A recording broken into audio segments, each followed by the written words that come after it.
Welcome to the Noles Podcast. I am your host, Gregory McCoy. This podcast is by a fan for fans. I am not a journalist. I am not a reporter. I am not an insider. I do not work for a website. 90% of my information is in my opinion, and other information comes off the internet. I'm going to stick with my same format. I'm going to highlight one offensive player, one defensive player. I got a recruiting update, and the offensive coordinator and the defensive coordinators did interviews yesterday. Today is December 17th, 2019, and also I have my most memorable live Florida State game. So today I wanted to start with James Blackman. And I just wanted to give my thoughts on him first. He needs to add weight. I think he's like 180 pounds. He needs to get bigger and stronger. I mean, that's obvious. I probably say that for every player that I spotlight, but definitely this guy. NFL arm. He can make all the throws. Tremendous arm strength. Accuracy needs work. Needs to work on touch passing. Needs to work on short to mid-range throws. But he can make all the throws. It's just sometimes they're inaccurate.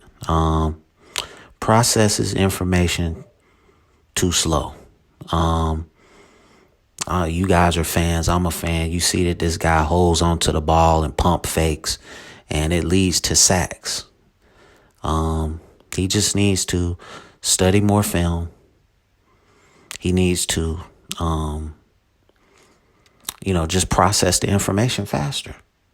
And, that's through practice, but I don't know if that's really helping him.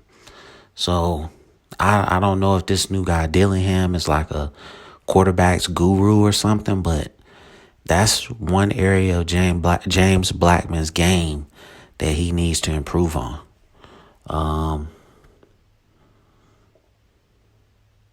He needs to stay at Florida State. He's not ready for the pros yet. He's kind of immature right now with his temperament and just being too emotional on the sidelines. I just don't feel like he's ready to go pro yet. If he does choose to go pro, I have him going undrafted. Usually I try to, and I probably haven't done it on these episodes that I can remember. I just try to compare the guy that I'm spotlighting to a pro player. And I just think the closest that I could probably get to him in terms of his statuesque game in football as far as a quarterback is probably Phillip Rivers. Phillip Rivers, tremendous arm. He's got 2-ton center blocks tied around his ankles. He has no mobility, but he has a tremendous arm. But Phillip Rivers has good accuracy sometimes. And that would be the guy that I would compare him to. I think if he stays 2 more years, puts in tremendous work, that he could be maybe a 4th or 5th round pick. But to his defense, he had an okay freshman year, and then the offensive line last year and this year just, non-existent. When your best offensive lineman is a true freshman, that's a problem. So next, I'm going to move on to Joshua Kaindoh. Great NFL size, good pass rushing techniques, disappears in games, has a big upside, if he can focus and put forth max effort every play, he could potentially be a first round pick. I mean, I've seen flashes of this guy looking like Julius Peppers out there, and that's the guy that I'm comparing him to. He's a poor man's Julius Peppers when the mind and the heart and everything is lined up. This guy, he's unblockable, but you very rarely see it. He was injured during the Virginia game. I'm pretty sure it was the Virginia game. So his status is unknown for 2020. I hope he can come back and be a force. Like I said, I feel like he is a tremendous talent.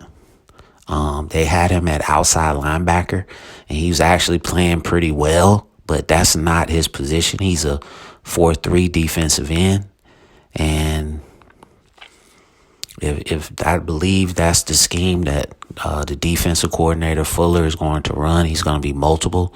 So if you can have Joshua Kaindoh coming off the edge, that would be tremendous.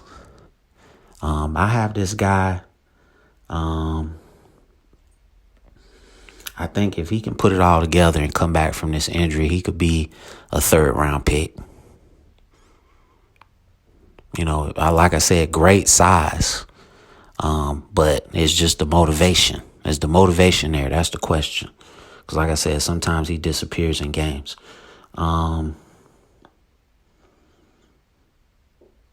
most memorable Florida State game live in person was Florida State versus Clemson in 1997. Peter Warwick had a career day. He had like 372 all-purpose yards. I mean, he just took over the game, man.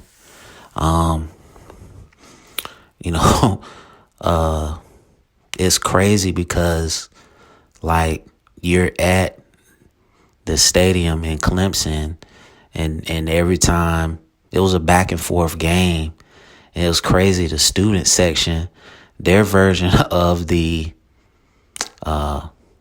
tomahawk chop is like they put up their middle finger and do the chop. It was crazy. But like, I give Clemson props. Their stadium is a great place to watch a game. It was a great atmosphere. I thoroughly enjoyed it.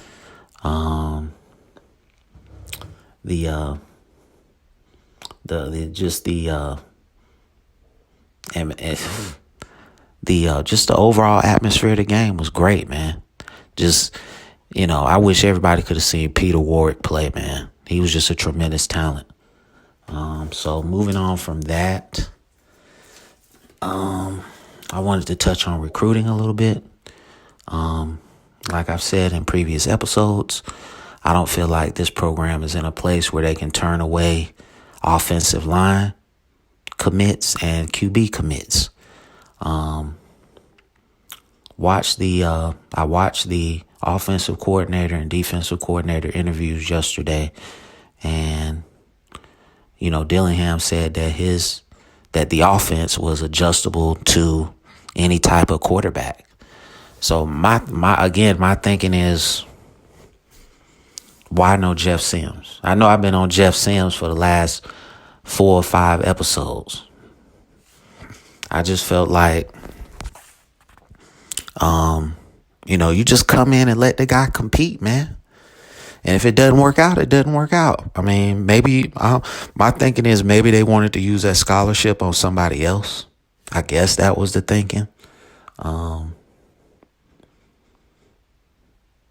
So my next recruit was Alex, if I say his name right, at Cavage, offensive lineman, 6'5", 300 pounds. I mean, I watched a little bit of film on him on YouTube. Seems like a pretty good offensive lineman.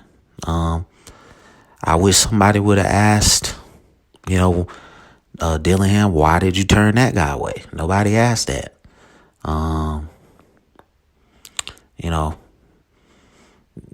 unless you got some JUCO recruits coming in, man, for the offensive line, I just don't see how it's advantageous to this football team to turn away recruits. Overall, this weekend, from what I read on the internet and from what I saw on YouTube, I give it a B+. I think anytime that you can come in as a head coach in 1 week, do what Norvell has done, I mean, that speaks volumes. So I give him a B+. But needless to say, if we suck at any position on the offensive line or at quarterback, I will remind everybody of this past weekend.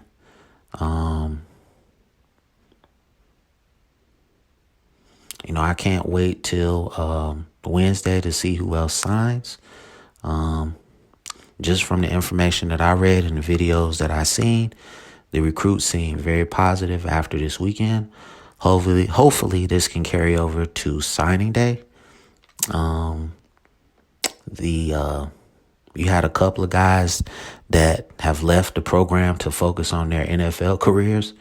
Dontavius Jackson, I think he's got a chance. But he has to totally rededicate himself. Alex Hornibrook, I don't even want to take a shot at the guy, but you're not an NFL quarterback. I'm not gonna sit here and just disrespect the guy, but I just think that he's not an NFL quarterback. Jawan Williams left the team also. You're not an NFL lineman. I mean, if you can't block, you couldn't even block Alabama State, man. You were struggling against pass rushers from Alabama State, and you think you're going to go undrafted.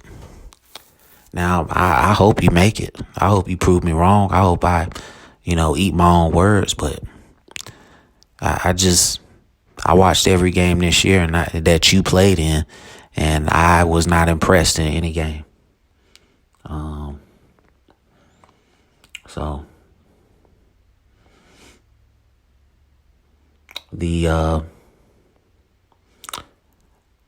I got a couple of different guys later on this week that I'm going to spotlight.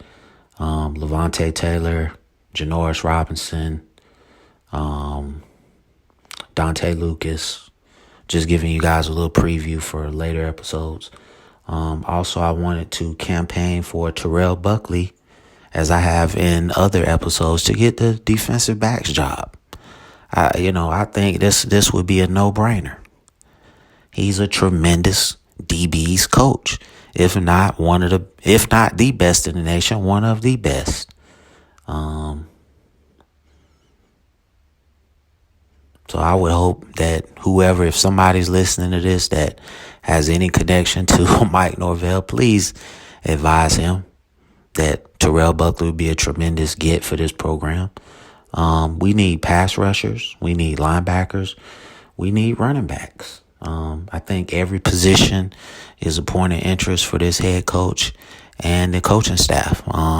My impressions of the offensive and defensive coordinators, they seem like very intelligent guys. I mean, they're on the same page with the head coach. And going back to the previous staff, it just didn't seem like, I don't even think Willie Taggart was trying to get on the same page with his coordinators. I mean, historically, you bring in a guy that runs a 4-2-5, but then you make him switch to a odd front 3-4, and it's just weird to me. Okay, Kendall Browse has a reputation for running his offense, but you won't let him run it. You're constantly interjecting into play calls because you're the head coach. I mean, if you're going to bring a guy in and pay him $1 million, let him run his offense. Stay out his way.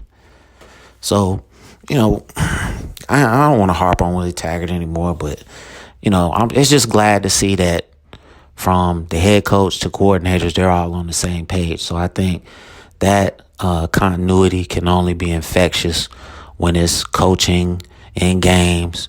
They're all on the same page. So, once again, thank you for all the support for my podcast. I really do appreciate it. YouTube, subscribe, hit the notifications button, like or dislike my videos. I really appreciate the attention. Apple Podcasts, rate, review, subscribe. Spotify, rate, review, subscribe.